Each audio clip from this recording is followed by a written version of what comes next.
بسم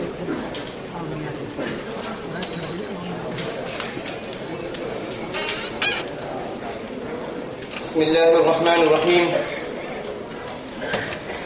الحمد لله نحمده ونستعينه ونستغفره ونؤمن به ونتوكل عليه ونعوذ بالله من شرور أنفسنا ومن سيئات أعمالنا. من يهده الله فلا مضل له ومن يضلله فلا هادي له ونشهد أن لا إله إلا الله وحده لا شريك له ونشهد أن سيدنا ونبينا وحبيبنا ومولانا محمدا عبده ورسوله صلى الله تعالى عليه وعلى آله وأصحابه وأزواجه وذرياته وجميع أهل بيته وبارك وسلم تسليما كثيرا كثيرا. أما بعد، أعوذ بالله من الشيطان الرجيم. بسم الله الرحمن الرحيم. رب اشرح لي صدري ويسر لي أمري واحلل عقدة من لساني يفقهوا قولي. صدق الله العظيم.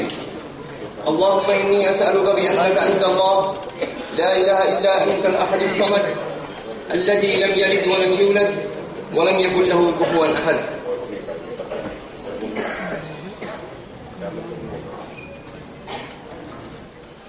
میں اپنی سعادت سمجھتا ہوں کہ اپنی بات قرآن کریم کی تلاوت کے بعد حضور نبی کریم علیہ الصلوۃ والسلام کے شان عالی میں اور آپ صلی اللہ علیہ وسلم کی خدمت میں چند اشعار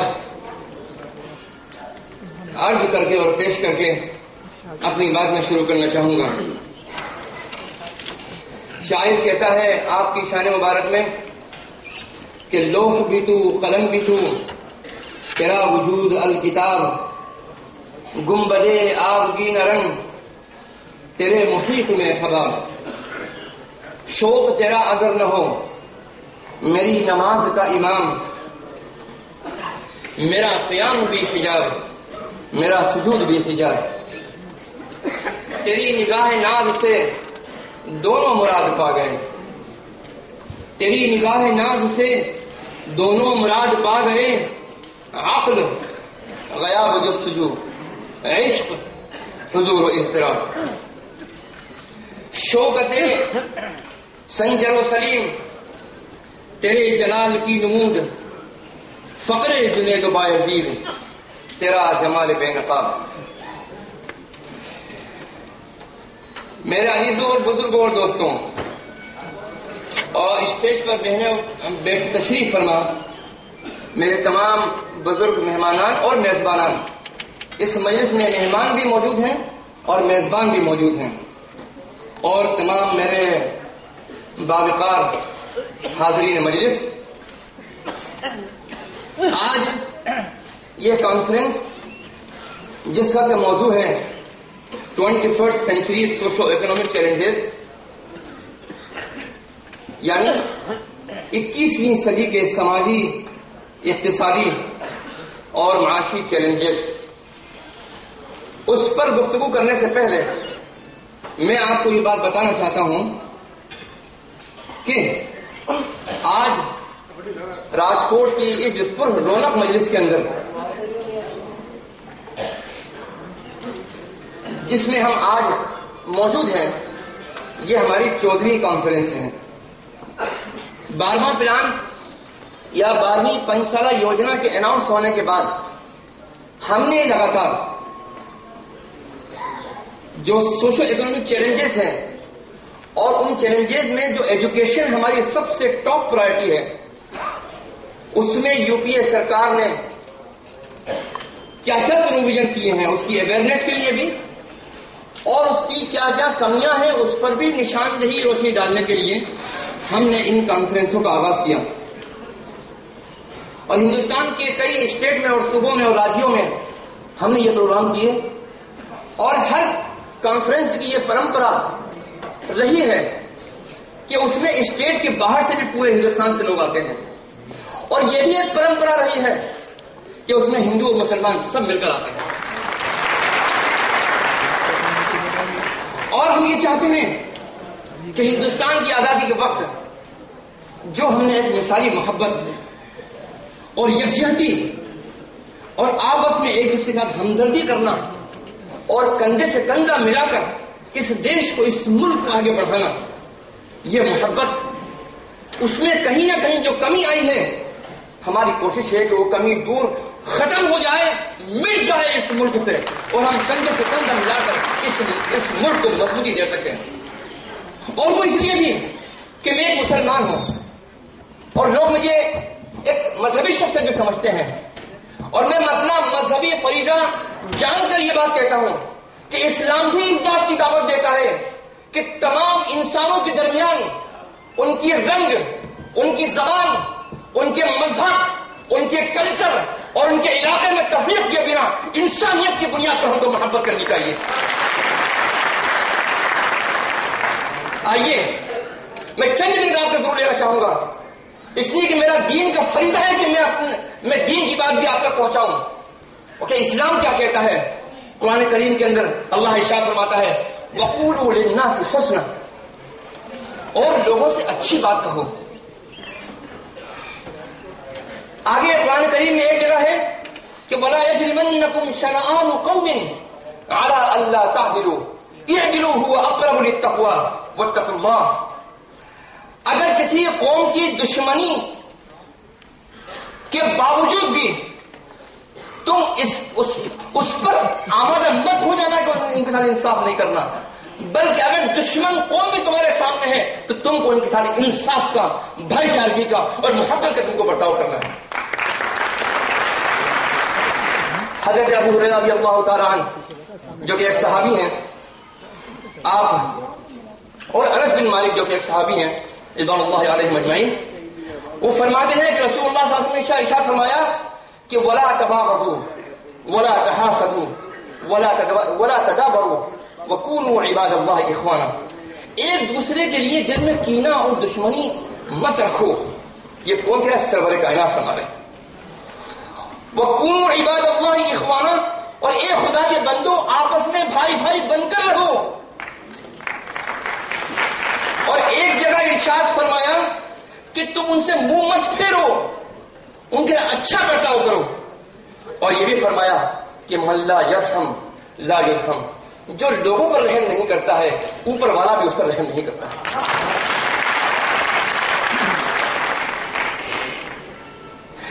ایک جگہ ارشاد فرمایا کہ جو مسلمان درخت لگائے گا اس سے جو بھی انسان یا پرندہ اس سے فائدہ اٹھائے گا، اس کا پھل کھائے گا، اس کا ثواب اس کے لگانے والے کو ضرور ضرور ملے گا۔ ایک جگہ ارشاد فرمایا کہ جہاں بھی ہو خدا کا خیال رکھو، برائی کو پیچھے کرو تو اس کو مٹا دو گے۔ اور ایک آخری جگہ ارشاد فرمایا کہ احب لنفسک ما تحب لنفسک، احب للناس ما تحب لنفسک، جو تم اپنے لیے پسند کرتے ہو وہ دوسروں کو بھی پسند کرو۔ کتنا بڑا پیغام ہے انسانیت کا ہمارے اور آپ کے لیے۔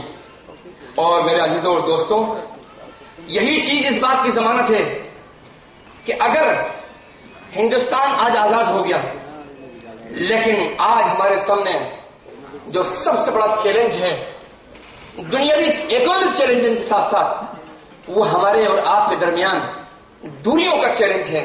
ان دوریوں کو ہم کو ختم کرنا ہے۔ اور شاعر نے کیا خوب کہا ہے، مذہب نہیں سکھاتا آپس میں بھید رکھنا، آپس میں بیر رکھنا، مذہب نہیں سکھاتا آپس میں بیر رکھنا، ہندی ہیں ہم، وطن ہیں ہندوستان ہمارا۔ میرے عزیزوں اور میرے دوستوں اور میرے بزرگوں، میرا جو ٹاپک ہے وہ 21st century socio economic challenges. ہمیں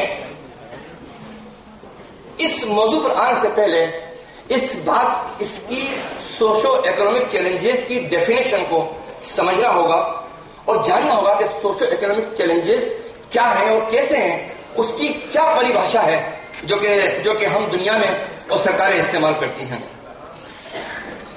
ایک بات تو یہ یاد رکھیے کہ سب سے بڑی ضرورت دنیا میں، دنیاوی اعتبار سے میں یہ بات کہتا ہوں کہ انسان کو پیسوں کی ہے، اس کی اکنامی کا مضبوط ہونا، یہ ضمانت ہوتا ہے اس کے روشن مستقبل کی. یہ بات ہمیشہ یاد رکھیے گا. اور ضرورت کی شکلیں بدل جاتی ہیں لیکن ضرورت ہر انسان کے ساتھ جڑی ہوئی ہے. آج تک میں 60 سال کا ہونے جا رہا ہوں, ایک انسان نہ ملا مجھے آج تک جو یہ کہے کہ میری دنیا میں میری کوئی ضرورت ہی نہیں ہے. تو کوئی ملا ایسا؟ ارجن بھائی, ایسا کوئی انسان نہ ملا جو یہ کہے کہ میری کوئی ضرورت نہیں. ضرورت ہے. بلکہ میں تو یہ دیکھتا ہوں کہ جس کے پاس جتنا مال ہے اس کو اتنی ہی زیادہ ضرورت بھی ہے, یا اتنی ہی زیادہ اس کی چاہت بھی اور حاصل کرنے کی ہے. یہ بھی ایک بات ہے. لیکن سوال سب سے بڑا یہ ہے کہ جو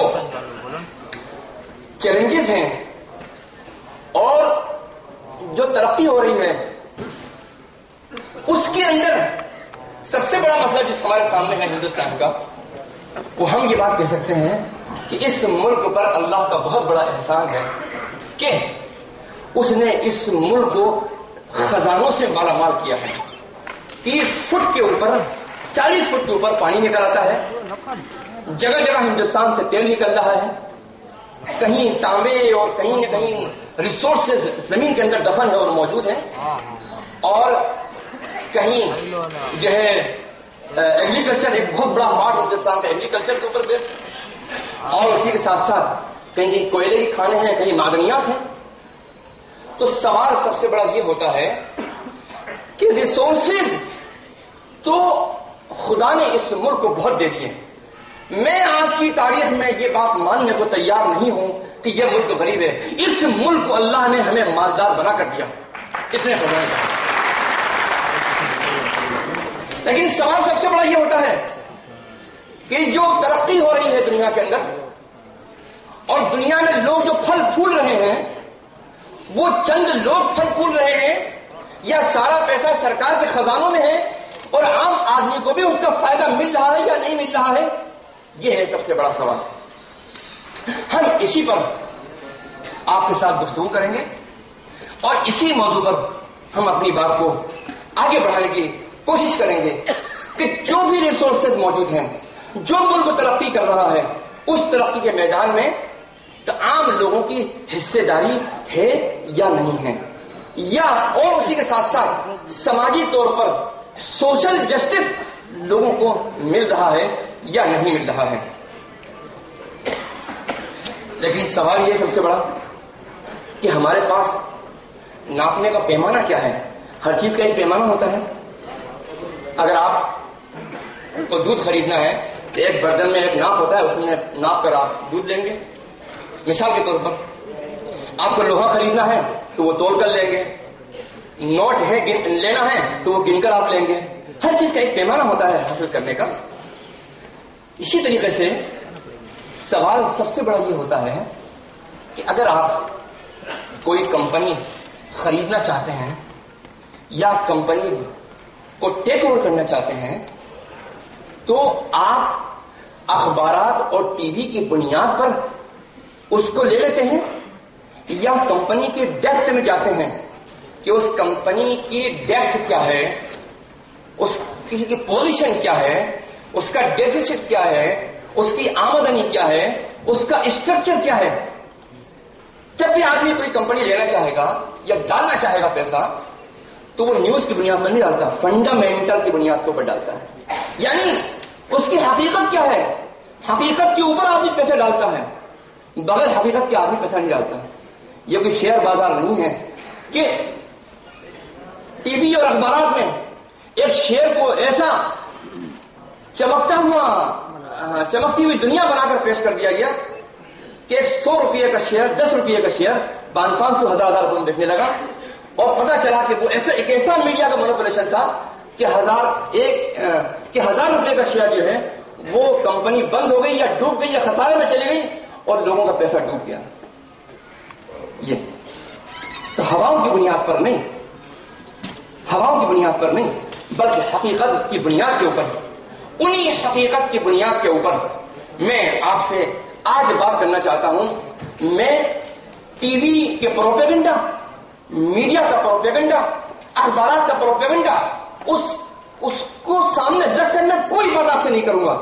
میں یوں ہی بات کروں گا کہ آج ہم جس موضوع پر گفتگو کر رہے ہیں اس کی ڈیپتھ کیا ہے, اس کی حقیقت کیا ہے. آئیے ہم پلاننگ کے اوپر گفتگو کرتے ہیں. پلاننگ کمیشن میں یوجنا جو بنتی ہیں اس پر گفتگو کرتے ہیں. 11واں پلان اور 12واں پلان. ویسے تو ہم کو انالیسس 15 سال کی پیش کرنی چاہیے تھی, وقت نہیں ہے, لیکن میں 10 سال کی انالیسس تو پیش کر دوں گا ابھی. اور ایک خوبی اور ہے کہ میں جب 11ویں پلان کی بات کروں گا ٹھاکر صاحب تو 10واں پلان خود بخود سمجھ میں آ جائے گا, اور جب میں 12ویں پلان کی بات کروں گا تو 11واں پلان خود بخود سمجھ میں آ جائے گا. ہم یہ بات کو جاننے کی کوشش کریں گے کہ یہ جو پلان بنا, 11واں پلان بنا, 12واں پلان بنا, اس میں گروتھ کی بات کہی گئی, ترقی کی بات کہی گئی, اور ترقی کے ساتھ ساتھ جو لوگ ترقی کی دوڑ میں شریک نہیں ہیں ان کو ساتھ لے کر چلنے کی بات کہی گئی. آیا اس کی حقیقت کیا ہے اور یہ پلان کیسا ہے اور اس کی کیا روپ ریکھا ہیں, اس پر میں آپ کے سامنے روشنی ڈالنے کی کوشش کروں گا. اور میں نے تو سلمان خورشید صاحب چیف گیسٹ تھے, میں نے کہا کہ سلمان خورشید صاحب پلاننگ کمیشن پر میں نے تو پی ایچ ڈی کر لی ہے اور اس کا ثبوت میری یہ 25 والیوم ہے جو میں نے الگ الگ منسٹریز کے اوپر میں نے رپورٹیں نکالی. اس پلان آنے سے پہلے, یہ 12واں پلان ہے یاد رکھیے گا, اس پلان کے آنے سے پہلے میں نے یہ 25 رپورٹیں ریلیز کر دی تھیں, اور میری ان رپورٹوں کو ملا لیجیے اور اس پلان کو آپ ملانے بعد میں آیا ہے, دونوں کی لینگویج تک میچ کرے گی. آپ کو یہ بات کا تعجب ہوگا, لینگویج تک میچ کرے گی. اس لیے کہ ہمیں اس ملک سے محبت ہے, ہم اس ملک کی ترقی چاہتے ہیں, ہم یہ چاہتے ہیں کہ یہ دیش ترقی کرے گا, اس میں سارے تمام لوگ ترقی کریں گے. لیکن جو پیچھے ہوئے ہیں اور جو کمزور ہیں ان کو خاص طور پر اٹینشن دینے کی ضرورت ہے. جب میں پلاننگ کمیشن میں جایا کرتا تھا شروع میں تو لوگ پلاننگ کمیشن کے لوگ ان کو معلوم نہیں تھا بیچاروں کے بارے میں. ایک مولوی صاحب آئے, ڈنڈا لے کے آئے ہیں اور کچھ گفتگو کرنا چاہتے ہیں تو ان کو تو ایک چائے پلا کے رخصت کر دیں گے, ایک کپ چائے پلا کے مولوی صاحب کو رخصت کر دیں گے. لیکن جب بات آگے بڑھی اور بات آگے بڑھتے بڑھتے انہوں نے ہماری باتیں سنی, ہم نے ان کی باتیں سنی, اپنے وچار رکھے, تو آپ تصور کیجئے کہ جب میں پلاننگ کمیشن میں اپنی بڑائی نہیں بتا رہا, میں ان کی قدر بتا رہا ہوں. انہوں نے مجھے کتنی عزت دی کہ میں اگر چند منٹ میٹنگ میں دیر بھی ہو جایا کرتی تھی مجھ کو اور میں پہنچتا تھا جب پلاننگ کمیشن میں تو بڑے بڑے سینئر لوگ اپنی کرسیاں چھوڑ کر پیچھے بیٹھ کر مجھے آگے بٹھا دیا کرتے تھے. اور میں نے یہ سمجھا, میں نتیجے پر یہ پہنچا کہ آج تک ہندوستان کا جو ایڈمنسٹریشن کی روپ ریکھا ہے وہ شاید بہت کلیئر نہیں ہے لوگوں کو. لوگ منسٹریوں کے پیچھے, منسٹر کے پیچھے بھاگتے ہیں, منترالے کے پیچھے بھاگتے ہیں, منسٹریوں کے آفیسز کے دوڑ لگاتے ہیں. یقیناً ان سے کام ہوتا ہے, لیکن اصل کام تو پلاننگ کمیشن کرتا ہے. یہ ہے پلاننگ کمیشن. اور یہ پلاننگ کمیشن جو کام کرتا ہے اور جو 5 سال کی دشا, آنے والے 5 سال کی دشا طے کر دیتا ہے, اسی پر تمام منسٹریوں کو چلنا ہوتا ہے. اس سے 1 انچ آگے پیچھے منسٹری نہیں ہو سکتی ہے. پہلے اپروچ پیپر تیار ہوتا ہے, وہ ہوتا ہوگا مطلب 100 پیج کا ہوتا ہوگا. اس اپروچ پیپر کی بنیاد پر پلان تیار ہوتا ہے جو کہ کم از کم 1500-2000 صفحات کا ہوتا ہے. جو کچھ بھی اکوموڈیٹ ہو گیا اپروچ پیپر میں وہی چیزیں پلان میں آتی ہیں. یہ ان لوگوں کے لیے جاتے ہیں, میں آپ لوگوں کی جانکاری دے رہا ہوں تو معاف کیجیے گا تھوڑا سا میں نے وقت دے دیا زیادہ. جی تو 11واں پلان تیار ہوا. سب سے پہلے تو سٹرکچر کمیٹی بنی. سٹرکچر کمیٹی کے 2006 میں آنے کے بعد میں سٹرکچر کمیٹی کی سفارشات کی روشنی میں میری ایک رپورٹ یہاں پر موجود ہے اور یہ ثابت کرتی ہے, یہ رپورٹ جس کو آج ہم راج ببر صاحب کے ذریعے ریلیز بھی کریں گے آپ کے ہاتھوں سے, کہ اس رپورٹ نے یہ ثابت کیا ہے کہ سٹرکچر کمیٹی آئی اور اس نے مسلمانوں کا جو اسٹیٹس, سوشل اکنامک اسٹیٹس بتلایا, اور بتلانے کے بعد میں اس کی جو سولوشن سجیسٹ کیے اسپیسیفک پالیسی اور جنرل پالیسیز کے تحت میں, تو اسپیسیفک پالیسی انیشیٹو اور جنرل پالیسی انیشیٹو دو طرح کے سجیشن دیے تھے. ان دونوں کی روشنی کے اندر یو پی اے سرکار نے، یو پی اے گورنمنٹ نے کیا ایکشن لیا وہ سارا کا سارا اس کے اندر موجود ہے. اب سوال یہ پیدا ہوتا ہے کہ 11واں پلان آ گیا. 11ویں پلان کی سب سے بڑی خوبی یہ ہے کہ ہندوستان کی 65 سال کی تاریخ میں 11ویں پلان میں پہلی مرتبہ مائنرٹیز کو ایڈریس کیا گیا. اس کے لیے میں تہہ دل سے مبارکباد دیتا ہوں یو پی اے گورنمنٹ کو، اور تہہ دل سے مبارکباد دیتا ہوں میڈم سونیا گاندھی کو جو کہ یو پی اے کے چیئرمین ہیں، اور اس وجہ سے میں مبارکباد دیتا ہوں اس ملک کے وزیر اعظم منموہن سنگھ جی کو اور ان کی پوری کیبنٹ کو. پہلی مرتبہ پلان بنا تھا تو جب کوئی دوا پہلی مرتبہ ایجاد ہو تو کچھ نہ کچھ تو کمیاں رہ جاتی ہیں ارجن بھائی، کچھ نہ کچھ تو کمیاں رہ جاتی ہیں. ہم نے بہت ڈیپ انالیسس کی اور 11ویں پلان میں جو بھی ہم کو پورے 5 سال میں 2007 سے لے کر 2012 تک قدم قدم پر ہمارا جو ایکسپیرینس ہوا، ہم نے اس ایکسپیرینس کا پورا استعمال کیا 12ویں پلان کی تیاری کے اندر. اور 12واں پلان جب آیا، اب میں ثبوت کے ساتھ کہہ سکتا ہوں کہ ہندوستان کی تاریخ میں مور انکلوژن کا جو دعویٰ کیا تھا منموہن سنگھ جی نے، وہ اپنا دعویٰ پورا کر دکھایا اس پلان کے اندر. یعنی ہندوستان ترقی کرے گا تو مسلمان بھی ترقی کرے گا، ہندو بھی ترقی کرے گا، سکھ بھی ترقی کرے گا، عیسائی بھی ترقی کرے گا، کمزور بھی ترقی کرے گا، راجستھان کا بھی ترقی کرے گا، گجرات کا بھی ترقی کرے گا، پورا دیش ترقی کرے گا. یہ ہے اس کا نعرہ. کسی کو اگنور نہیں کیا گیا. لیکن ہم یہ بات جاننا چاہتے ہیں کہ ہندوستان آزاد ہو تو ہم کو آزادی مل گئی، لیکن آزادی کے نتیجے میں ہم کو بہت سے حق دیے گئے. مذہبی آزادی دی گئی، آپ جس دھرم پر رہنا چاہیں، جس مذہب پر رہنا چاہیں رہ سکتے ہیں، جس زبان کو بولنا چاہیں اس زبان کو بول سکتے ہیں، جس کلچر کو اڈاپٹ کرنا چاہیں اس کلچر کو آپ اڈاپٹ کر سکتے ہیں.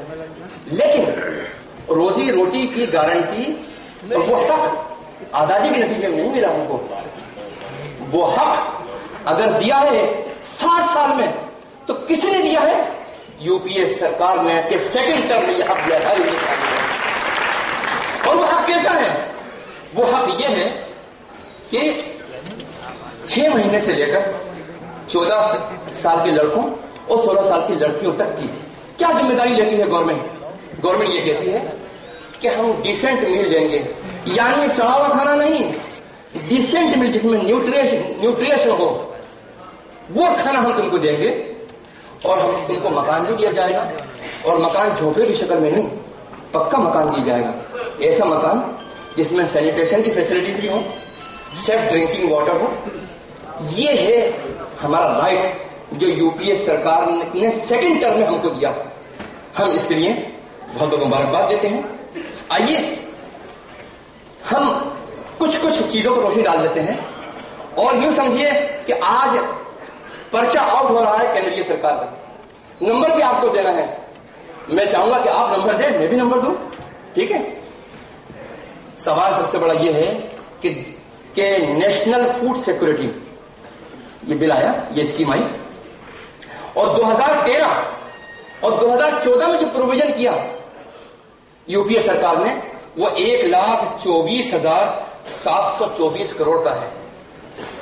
اس میں 70% پاپولیشن کو کور کیا جائے گا جو کہ رورل ایریا کی ہوگی، اور اس طریقے سے 50% اربن پاپولیشن کو اس میں کور کیا جائے گا. یہ 1 سال کا ہے بجٹ، کتنا 1 سال کا ایلوکیشن ہے. اور اسی طریقے سے جو غلہ ہے وہ 5 روپئے 3 روپئے 2 روپئے 1 روپیہ الگ الگ غلے ہیں وہ لوگوں کو دیے جائیں گے. سوال یہ ہے کہ لوگ چیخ رہے ہیں، چلا رہے ہیں کہ مہنگائی بڑھ رہی ہے، مہنگائی بڑھ رہی ہے، مہنگائی بڑھ رہی ہے. بھائی ارجن بھائی کے لیے تو کیا مشکل ہے؟ اگر 100 روپے کلو پیاز مل جاتی ہے تو ارجن بھائی کو اس سے تو فرق نہیں پڑے گا، عام آدمی کو ضرور فرق پڑے گا.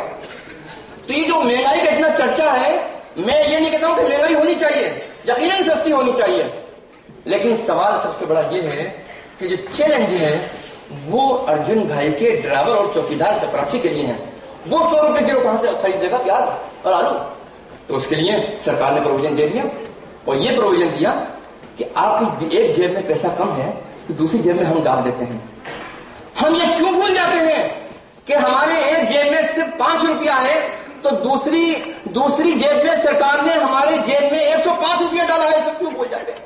اس کو کیسے بھول جاتے ہیں ہم لوگ؟ سوال سب سے بڑا یہ۔ آئیے جو پورسٹ آف دا پور ہیں، جو بلو پاورٹی لائن سے بھی نیچے ہیں، ان کو ایک گھر کے حساب سے پر ہاؤس ہولڈ جو ہے وہ 35 کلو اناج جو ہے، وہ گیہوں جو ہے غلہ ان کو دیا جائے گا ایک مہینے میں۔ اس طریقے سے خاص طور پر عورتوں اور بچوں، زچہ بچہ، ان کی کیئر کے اوپر ایک بہت بڑی اسکیم ہیلتھ منسٹری کی آئی، اور اس میں ہر پیدائش کے موقع پر جب بچے کا پیدا ہوتا ہے تو اس کی ماں کے اکاؤنٹ میں یا اس کی فیملی کو 6,000 روپیہ سپورٹ کر دیا جائے گا، اور اسی طریقے سے 6 مہینے سے لے کر اور 14 سال تک کے گروپ کے بچے، ان کو خاص طور پر ان کے لیے جو ایکسٹرا فیسلٹیز جو ہیں وہ دی جائیں گی، اور مڈ ڈے میل جو ہے اس کا اعلان کیا گورنمنٹ نے۔ اب آپ ذرا میری بات کو تھوڑا سا سلائڈ کو غور سے پڑھیے گا اور سمجھیے گا۔ دیکھیے ایک 2004 اور 2003 کا گورنمنٹ تھی، اور اس وقت بھی مڈ ڈے میل تھا، لیکن مڈ ڈے میل کیسا تھا؟ کتنا تھا؟ 1,325 کروڑ کا 2003-2004 کا بجٹ تھا، اور 2011-2012 میں تقریباً 10,000 کروڑ روپیہ دیا گیا۔ 9,890 کا مطلب تقریباً 10,000، یعنی اس 10 سال میں 7.5-8 گنا گورنمنٹ نے مڈ ڈے میل کا بجٹ بڑھایا۔ تو آخر جب گورنمنٹ نے دیا، اس کا مطلب تو یہ نکلتا ہے نا صاحب کہ گورنمنٹ پاس پیسہ آیا، ترقی ہوئی ہندوستان کی۔ جب جیب میں پیسہ آیا تبھی تو آپ خرچ کر سکتے ہیں، جیب میں پیسہ نہیں تو خرچ۔ سرکاری خزانے میں پیسہ کہاں سے آیا؟ اسی طریقے سے آیا کہ اس انڈیا کی اکنومی وہ جو گرفت ہوئی اس میں ترقی ہوئی۔ جب ترقی ہوئی تو وہ سرکاری خزانے میں سڑا نہیں پیسہ، اس کا منشا یہ تھا کہ عام آدمی کا بھی اس میں یوگدان اور اس میں پارٹیسپیشن اور اس کا حصہ، اس کی پارٹنرشپ اس میں ہونی چاہیے۔ منریگا آپ دیکھ لیجیے، 2006-2007 میں جاب کارڈ دیے گئے، لوگوں کو روزگار دیا گیا تقریباً 3.5-4 کروڑ کے لوگوں کو، اور یہی 2012-13 کے اندر کتنے جاب کارڈ دیے گئے؟ تقریباً 13 کروڑ۔ آپ تصور کیجئے کہ 13 کروڑ لوگوں کو روزگار کی گارنٹی دینا، اور روزگار دینا 100 دن کا، یہ کوئی کم بات نہیں۔ بالکل اسی طریقے سے آپ دیکھ لیجیے کہ یہ تو ہوئی کھانے پینے کی بات اور غلے کی بات۔ پہلی مرتبہ ہندوستان کی تاریخ میں یو پی اے ٹرم 2 نے R T E right to education act اور ICDC یعنی ہیلتھ کیئر، اس کا جو پروگرام لا کر ہندوستان میں پیدا ہونے والے تمام بچے جو کہ غریب ہیں، محتاج ہیں، ان کے لیے ایک یہ اسکیم لے کر آ گئی گورنمنٹ آف انڈیا کہ ان کو ان کی مدد کی جائے گی۔ بھائی ہماری ذمہ داری ہے کہ ہم تم کو پڑھائیں گے اور لکھائیں گے، اور ہماری ذمہ داری ہے کہ 14 سال تک کی بچہ اور 16 سال تک کی بچی، اس کا کھانے کا، پینے کا اور ایجوکیشن کی ذمہ داری گورنمنٹ آف انڈیا کی۔ آئیے اندرا آواس یوجنا یعنی بے گھر لوگوں کو مکان بنا کے دینا پکے۔ آپ یہ دیکھیے 11واں پلان جو کہ 2007 اور 2012 تک کا تھا، اس میں 41,823 لوگوں کو اندرا آواس یوجنا کے تحت مکان دیے گئے پورے انڈیا میں، اور 12ویں پلان میں 63,585 مکانات دیے گئے۔ آپ تصور کیجئے کہ کتنا زبردست انکلوژن ہے۔ ہم اور ایک بات اور یاد رکھیے، یہ میرا ڈیٹا نہیں ہے، یہ ڈیٹا منسٹریز کا ہے اور پلاننگ کمیشن کا ہے، گورنمنٹ آف انڈیا کا ہے۔ اس میں میرا ایک رائے کے دانے کے برابر بھی میری طرف سے کوئی چیز شامل نہیں کی گئی ہے۔ جو گورنمنٹ نے کر دیا اور گورنمنٹ کا آڈٹ رپورٹ میں چلا گیا، وہی میں آپ کو دکھا رہا ہوں، میں اپنی طرف سے کچھ نہیں کہہ رہا ہوں، یہ بات یاد رکھیے گا۔ بالکل اسی طریقے سے دیکھیے کہ Rajiv Gandhi drinking water and sanitation mission. اس میں 11ویں پلان میں 44,670 لوگوں کو بینیفٹ دیا گیا تھا. ٹھیک ہے. اور 12ویں پلان میں 1,07,000 لوگوں کو اس کا بینیفٹ دیا گیا. آگے چلیے. Backward region grant fund. یہ جو علاقے کسی بھی وجہ سے پچھڑ گئے ہیں اس کے لیے الگ سے اٹینشن دیا گورنمنٹ آف انڈیا نے. اور 11ویں پلان کے اندر 35,000 کروڑ کے لگ بھگ تھا. اس کو دگنے سے بھی زیادہ تقریباً 2.5 گنا کر کے 76,000 کروڑ روپیہ گورنمنٹ نے 12 پلان کے اندر اس کا پروویژن کیا ہے. اسی طریقے سے Jawahar Lal Nehru national urban river mission. وہ تو رورل ایریا کا تھا جو میں نے آپ کو بتایا. اربن ایریا میں بھی جو ایریا پچھڑے ہوئے ہیں, جہاں بیکورڈنیس ہے, تکلیفیں ہیں, روڈ پکے نہیں ہیں, مکانات وہ اپنا سینیٹیشن وغیرہ نہیں ہے, ان کو بھی مزید ڈیولپ کرنے کے لیے اس کا بھی ٹارگیٹ کیا گورنمنٹ نے, اور اس کا 3 گنا بجٹ بڑھایا. 11ویں پلان کے اندر 34,000 کروڑ تھا, اور 12ویں پلان میں یہ بڑھ کر 1,01,917 کروڑ ہو گیا. اور ایک بات یاد رکھیے کہ بھائی لوگ ذرا بات نہ کریں تو بہتر رہے گا. ٹھیک ہے نا, میرا ویژن ڈسٹرب ہوگا, میری گزارش ہے. ہندوستان میں جو بچے پیدا ہوتے ہیں اس میں ایک تعداد ایسی ہے جو بچے کسی بھی وجہ سے, میڈیکل کیئر نہ ہونے کی وجہ سے, دوائیں وقت پر نہ ملنے کی وجہ سے, جو غذا ماں کو ملنی چاہیے بچے کو دودھ پلانے کے لیے وہ نہ ملنے کی وجہ سے, یا ماں کے اندر بیماری ہے اس کی وجہ سے, کسی نہ وجوہات کی بنا پر بچے بہت تیزی سے مرتے تھے. تو ریشو کیا تھا؟ 2004 میں جو ایوریج تھا وہ 1,000 بچے جو پیدا ہوتے تھے ان میں 58 بچے مر جایا کرتے تھے. اور سرکار نے اس کے اوپر اسپیشل اٹینشن دیا, اور وہ گراف گرتا گرتا 2011 میں کہاں تک آ گیا؟ 58 بچوں سے مر کر, اور اب جو ریشو ہے مرنے والے بچوں کا جو پیدائش کے بعد مر جاتے ہیں وہ 44 ہو گیا. یہ میں بہت بڑا کنٹریبیوشن سمجھتا ہوں اس سرکار کا, بہت بڑا کنٹریبیوشن ہے. اور میں سمجھتا ہوں کہ جس طریقے سے کہ بھئی موت تو اللہ کے ہاتھ میں ہے, موت زندگی میرے آپ کے کسی کے ہاتھ میں نہیں ہے, لیکن انسان کی ایرر کی وجہ سے, اس کی غلطی کی وجہ سے اگر کوئی موت ہو جاتی ہے وہ تو ہمیں دور کرنی چاہیے, وہ نہیں ہونی چاہیے. سرکار نے اس کو اٹینشن دیا.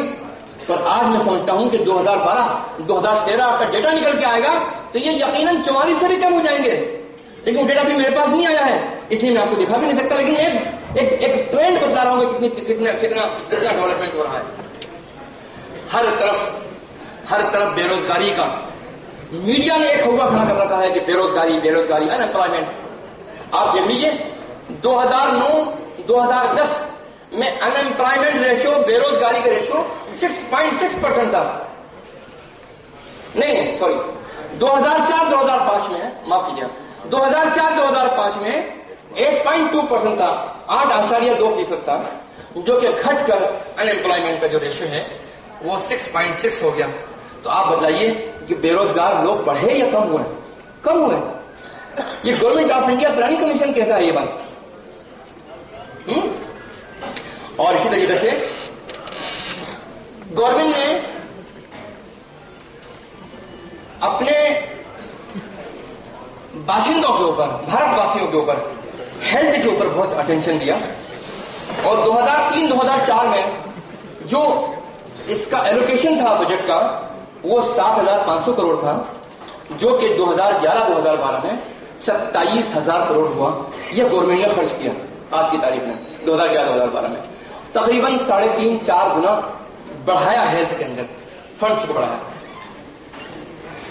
تو سوال سب سے بڑا یہ ہے کہ آج کی تاریخ میں آزادی کے نتیجے میں ہم کو آزادی ملی, لیکن پڑھنے اور کھانے پینے, مکان, صحت, اس کی کوئی گارنٹی ہم کو نہیں ملی. یہ گارنٹی 60 سال کے بعد یو پی اے ٹرم نے اس وعدے اور اس کمٹمنٹ کے ساتھ میں کی ہے کہ ابھی جو RTE ہے وہ +2 تک ہے, ابھی 10 تک ہے, لیکن 12 پلان میں پروویژن ہے کہ یہ +2 تک اس کو لے کے چلے جائیں گے. یہ 12 پلان کے اندر پروویژن موجود ہے اس کا. اسی طریقے سے ہائر ایجوکیشن کے اوپر بہت اٹینشن دیا گورنمنٹ آف انڈیا نے. اور ہائر ایجوکیشن آپ دیکھیے کہ پہلے میں لیتا ہوں سرو شکشا ابھیان کو. سرو شکشا ابھیان جو ہے جو کہ وہ سینٹر ہیں جو کہ 10+2 تک کی تعلیم پر فوکس کرتے ہیں, اور یہ بہت بڑے پیمانے پر ہندوستان میں یہ پروگرام چل رہا ہے.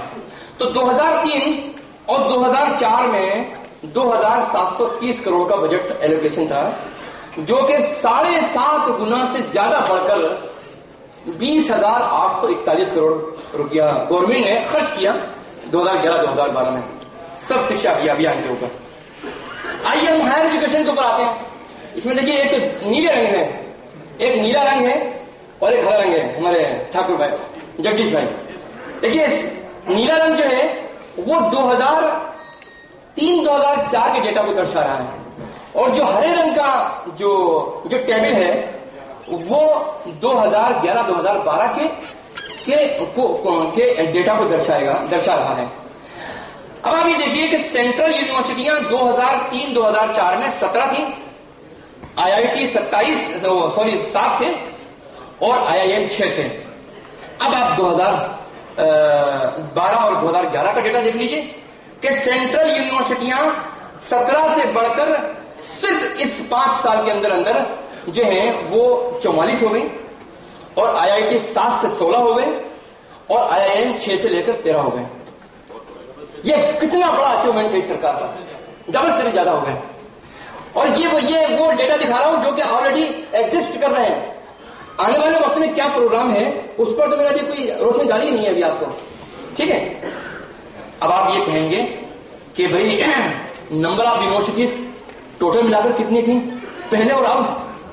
تو میں یہ بات کہنا چاہتا ہوں کہ 2000 اور 2001 میں صرف 256 یونیورسٹیاں تھیں ہندوستان کے اندر ارجن بھائی, اور 2006-2007 میں 387 یونیورسٹیاں ہو گئیں, اور 2011-2012 میں 660 کے لگ بھگ 659 یونیورسٹیاں ہو گئیں.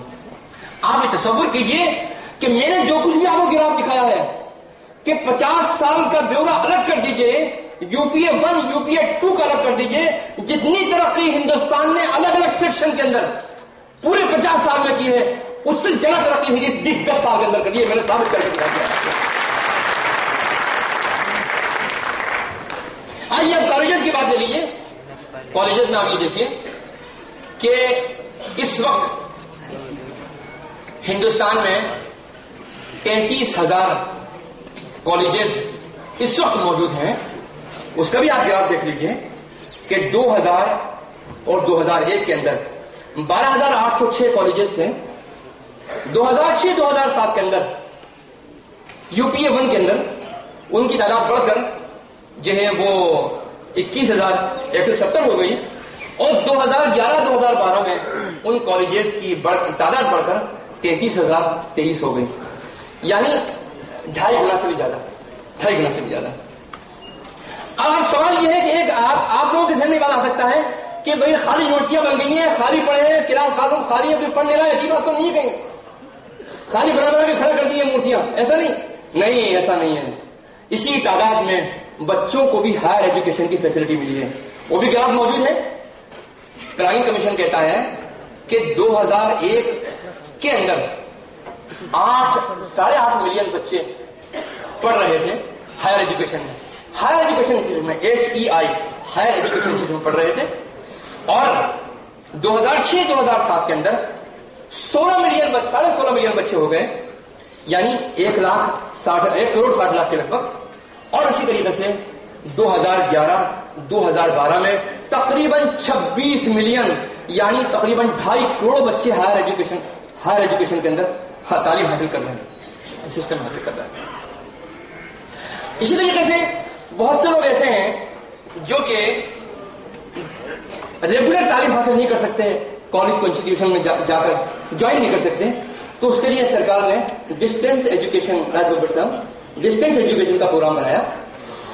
تو یہ 2001-2007 میں 2000-2001 میں 74 انسٹیٹیوشن تھے, جو کہ 2007-2008 میں بڑھ کر 144 ہو گئے, اور 2011-2012 میں 197 ڈسٹینس ایجوکیشن ہے جس میں گریجویشن اور پی ایچ ڈی تک کی تعلیم گویا کہ ہو سکتی ہے بچوں کی.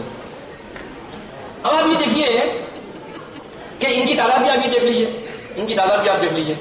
ڈسٹینس ایجوکیشن کے اندر تقریباً 1.38 ملین بچے 2001 میں تھے, جو کہ بڑھ کر 2006-2007 میں 2.74 بچے ہو گئے, اور اب جو ملین بچے ہو گئے, اور اب جو بچے اس وقت پڑھ رہے ہیں وہ تقریباً 40 لاکھ بچے ڈسٹینس ایجوکیشن کے اندر تعلیم حاصل کر رہے ہیں, یعنی 4 ملین کے لگ بھگ. آئیے ہم یہ ثابت کر رہے ہیں کہ بھارت نے ترقی کی ہے. جب ترقی کی ہے تو اس کے بینیفٹ میں بھی لوگوں کو شامل کیا ہے. اس کی بھی مثال آپ دیکھ لیجیے کہ micro small and medium enterprises اور پرائیویٹ سیکٹر کے اندر جو لون دیا گیا ہے اس کی آپ گراف دیکھ لیجیے کہ 2005 میں 83,000 کروڑ جو ہے وہ روپیہ دیے گئے تھے, اور 2012 میں 5,20,900 کروڑ روپیہ جو ہے وہ گویا کہ بانٹا گیا.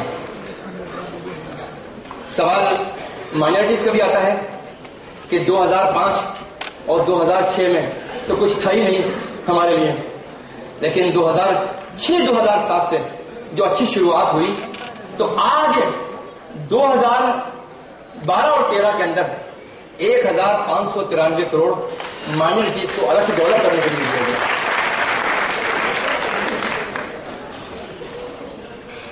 آئیے ہم تھوڑا 15 پوائنٹ پروگرام کے اوپر بھی نظر ڈالتے ہیں. 15 پوائنٹ پروگرام پرائم منسٹر کا جو ہے وہ اسپیشل اٹینشن چاہتا ہے, اور اس نے فوکس کیا ہے مائنورٹیز کے اوور آل ڈیولپمنٹ کے اوپر. اور جو بھی اسکیمیں ہیں ان اسکیموں کے اندر 15% حصہ مائنورٹیز کا تھا, لیکن اس میں ایک جو لفظ پلاننگ میں لکھا ہوا تھا وہ لکھا تھا اپ ٹو 15%, یعنی 15% تک آپ دے سکتے ہیں, یعنی 1%. اس کا مطلب یہ 1% بھی دے سکتے ہیں. تو 11ویں پلان میں جو ایک کمی رہ گئی تھی وہ 12 پلان میں دور کر لی گئی, اور دور ایسے کی گئی کہ یہ لکھ دیا گیا کہ بھائی منیمم 15% مائنورٹی کا حصہ ہے, منیمم 15%. اور اینڈ اباؤٹ, یعنی جہاں مائنورٹیز زیادہ ہیں, ان کی پاپولیشن زیادہ ہے, تو وہاں ان کے according to their population their ratio will be increase. یہ بات بتائی گئی. اور ایک بات میں آپ سے اور کہوں, وہ یہ ہے کہ گجرات سرکار یہ کہتی ہے کہ ہمارے ہاں مسلمان بہت ترقی کر رہے ہیں, لہذا اسکالرشپ کی ضرورت نہیں ہے. اور اس اسکالرشپ کے اگینسٹ میں ہائی کورٹ بھی چلے گئے, سپریم کورٹ بھی چلے گئے, لیکن پلاننگ کمیشن میں گجرات سرکار نے کیا سائن کیا؟ گجرات گورنمنٹ کے بھی سائن ہے اس پلاننگ کمیشن کے اس جملے کے اوپر کہ مسلم مائنورٹی یہ لارجسٹ مائنورٹی ہے ان دا کنٹری, اور یہ سب سے زیادہ الارمنگ کی حد تک پچھڑ چکی ہے سیریسلی, اسپیشل اٹینشن دینے کی ضرورت ہے. تو اب یہاں تو یہ دستخط ہو رہے ہیں اور وہاں کچھ اور کارروائی ہو رہی ہے, یہ دونوں میچ کہاں کرتی ہیں؟ تو پلاننگ کمیشن نے اس کو بہت زیادہ ایڈریس کیا ہے, اور میں سمجھتا ہوں کہ سچر کمیٹی کی سب سے بڑی کامیابی یہ ہے کہ سچر کمیٹی کا ڈاکومنٹ کوئی کہہ سکتا ہے الزام لگاتے کے اوپر یہ کانگریس پارٹی کا ہے, یو پی اے گورنمنٹ کا ہے, لیکن پلاننگ کمیشن کا یہ پلان کسی سرکار کا نہیں ہے, یہ پورے بھارت ورش کا پلان ہے, اور اس میں یہ لکھ دیا گیا ہے کہ مسلمان پیچھے ہے. تو لہذا اب یہ کسی پارٹی کا ایشو نہیں رہا, بلکہ پورے دیش کا یہ ایشو ہے کہ اتنی بڑی تعداد میں 15-20 کروڑ مسلمان جو پچھڑ چکے ہیں, اگر ان کو آگے نہیں لایا گیا تو اتنی بڑی تعداد اگر پیچھے رہ جائے گی تو یہ ملک میں ترقی نہیں کر سکتا ہے. دوسری طرف منسٹری مائنورٹی افیئرس کی طرف سے گورنمنٹ ایک اسکیم لے کر آئی, اور وہ یہ کہ 11واں پلان جب آیا تو minority concentrated district development plan MSDP, اس کا وہ پلان لایا گیا ہے 11ویں پلان کے اندر. اور MSDP کے اندر جو ہے جو ڈسٹرکٹ لیے گئے